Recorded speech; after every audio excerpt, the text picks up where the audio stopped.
Hey,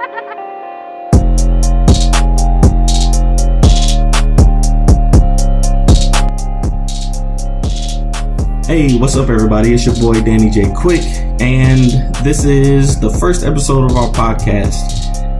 It doesn't have a name yet, but I'm sure it will eventually. We just wanted to go ahead and get it done before we talk ourselves out of it. So, welcome. I appreciate you checking us out. What we want to do here is we want to kind of read some of our short stories to you. We've been writing what we called an extremely short story series for a while now. Me, my wife, Tiana Quick, and Morgan Iverson, and a few other people. And we thought, why not share some of these stories and, put them out on a podcast. So what we're going to start doing is every couple of weeks, we'll read one of these for the podcast, and we hope you enjoy them. Okay. So the first story is called The Fighter.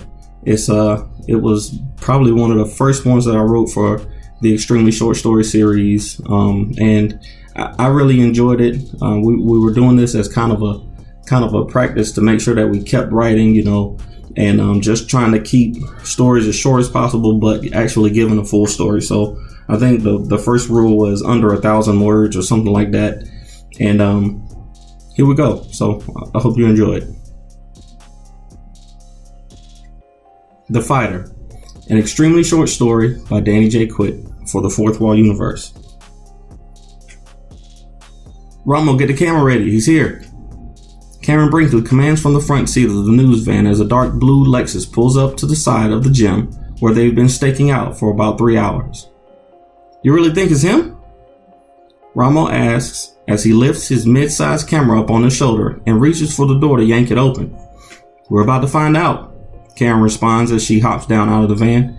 The wind blows her long brown hair and fills her nostrils with a stench of aerobics. Jeez, I can smell the locker room from outside. Karen scrunches up her nose, but speeds up her gait and never takes her eyes off the car. Keep it in tight on his face, Ramo. I want to catch his reaction to my questions. Yes, ma'am, Ramo exclaims as he tries to keep up with Karen's pace. She finally breaks her gaze away from the vehicle as two men get out of the car. She looks back over her shoulder at Ramo, more serious than he's ever seen her before, and grumbles, "And make sure the darn lens cap is off this time." She turns back to the car and approaches from the passenger side, where a lean young man exits the car and stares directly at her.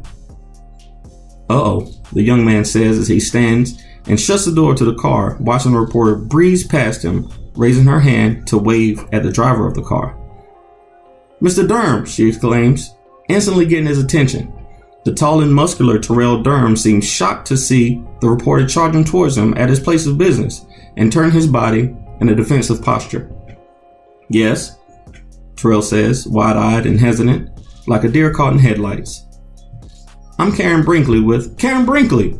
the young man behind her belts out, and he circles around the cameraman to try to get the reporter's attention and steps in between her and Terrell. "You're the investigative reporter who did the piece about King Supreme once living in Vegas City. You really think both Aceblade and King Supreme live in Vegas City? What are the odds of that?" I got it, DJ. I'll meet you at the speed bag." Terrell interrupts and puts his hands on DJ's shoulder, hinting at him to move on. "No problem, champ, but be careful with this one. She's a fighter too." DJ backs away, allowing Karen and her cameraman access to the former heavyweight champion of the world. "How can I help you?" Terrell holds the black and red gym bag firmly in his right hand and lifts the strap over his head to rest the strap on his left shoulder. He grimaces and barely moves his left arm.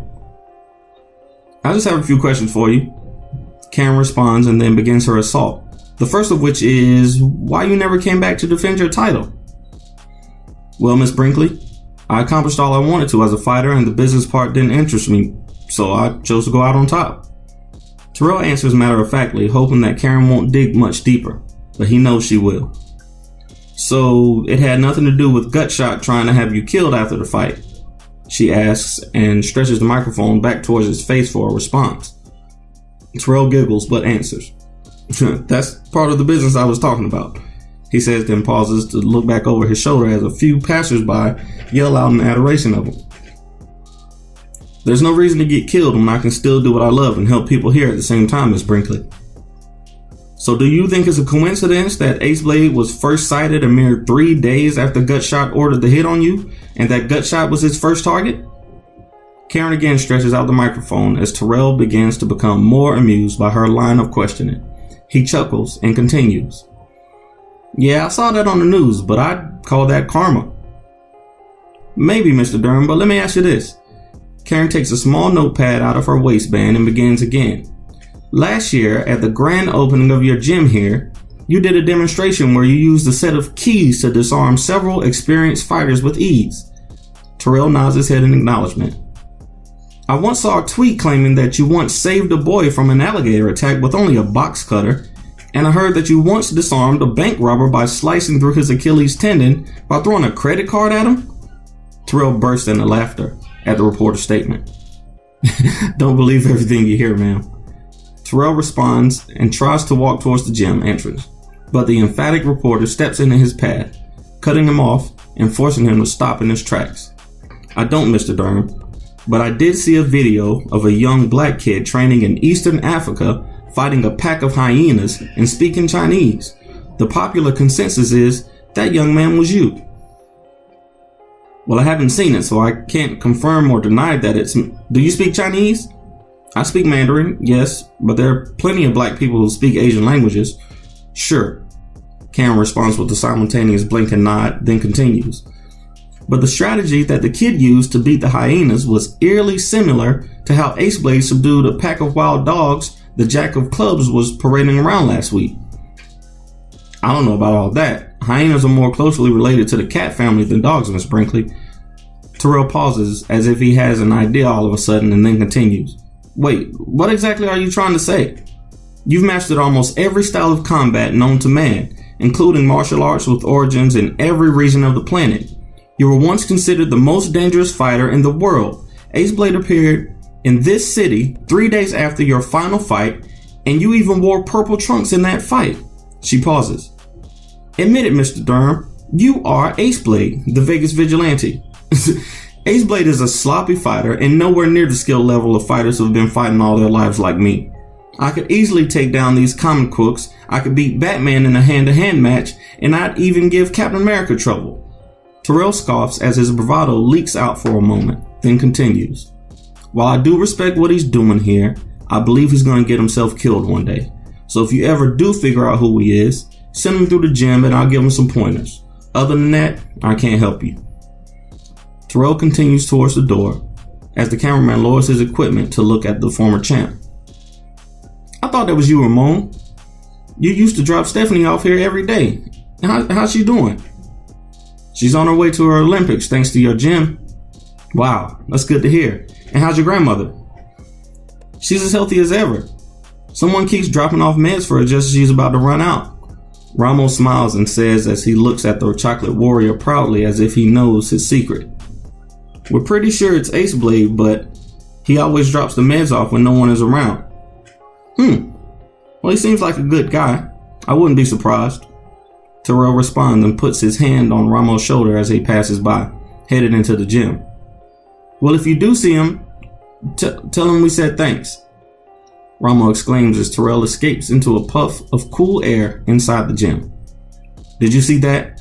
Karen says excitedly and slaps Ramo on his arm. Ouch! See what? Ramo's countenance of admiration immediately changes into fear at the sight of Karen's lust for the story. He was favoring his left side. Karen says, see this? Karen shows an image of Aceblade battling the notorious Vegas City vault burglar Hammerhands. Hammerhands landed a clean blow on Aceblade's left side 2 nights ago. He may have deflected most of the force away, but there's no way he doesn't have at least a fractured rib or 2. Karen smiles like a jackal drooling over fresh meat and heads back into the van with a spring in her step. The scent is fresh as Miss Brinkley starts what may be her greatest investigation to date, the true identity of the Aceblade.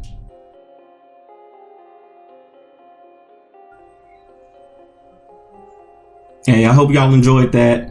It's something that we want to do a little more often. So look for us on social media. You can find me at the Aceblade on Instagram and Twitter. I'll be posting this up on our website, fourthwallpros.com. And, you know, if you got any ideas for stories for Aceblade or King Supreme, LumberJax, any other Fourth Wall Universe characters, you know, let me know. We're always looking for guest writers for stuff like this. And I think it's going to be something that we have fun with. So I appreciate you listening. And until next time, stay vigilant, my friends. I'm out.